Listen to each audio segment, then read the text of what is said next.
Sur 179 projets inscrits au budget de l'État 2023, 68% n'ont jamais été réalisés. Ceci ressort du rapport qu'a publié la coalition congolaise, publié ce que vous payez, au cours d'une conférence de presse animée le 13 mai 2025 à Brazzaville. Cette plateforme de la société civile fustige de nombreuses défaillances constatées dans l'exécution de ce budget concernant les ministères de la Santé et de la Population, ainsi que celui de l'énergie et de l'hydraulique. Le total de projets non exécutés, non démarrés pour le ministère de la Santé s'élève à 37 milliards 975 millions 147 729 et pour l'énergie et l'hydraulique 18 milliards 735 millions 300 000 francs. Quand on essaie de faire la part des choses, même sur les 14 milliards sur le terrain, on les cherche. Par rapport à ce qu'on a vu, où sont passés les 14 milliards des projets démarrés, où sont passés les 3 milliards des projets démarrés en ce qui concerne l'énergie et l'hydraulique.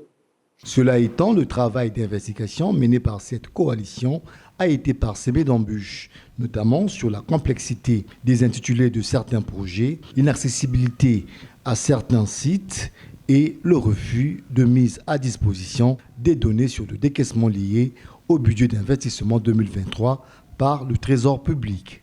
Toutefois, la coalition congolaise a formulé quelques recommandations eu égard des pouvoirs publics. Nous avions vu dans le cadre de l'exercice 2023 qu'ils ont prévu, ce sont les projets que nous avons suivis, 141 projets, un budget d'investissement de 400 et quelques milliards.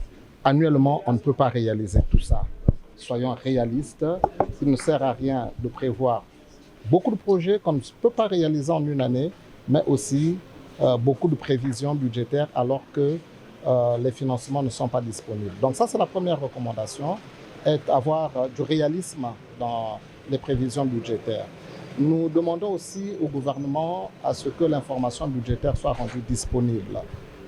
Nous avons un code de transparence, l'article 63, qui oblige le gouvernement de la République à divulguer sur les sites web toute l'information budgétaire, c'est-à-dire la situation de crédit, les prévisions, qu'est-ce qui a été décaissé, qu'est-ce qui a été donné au ministère pour la réalisation du budget d'investissement. C'est important pour que les citoyens puissent suivre pourquoi, par exemple, le centre de dialyse de Pointe-Noire, qui a été financé depuis 7 ans, n'est pas toujours construit. Alors que nous voyons dans la loi de règlement, les prévisions budgétaires sont égales aux dépenses budgétaires.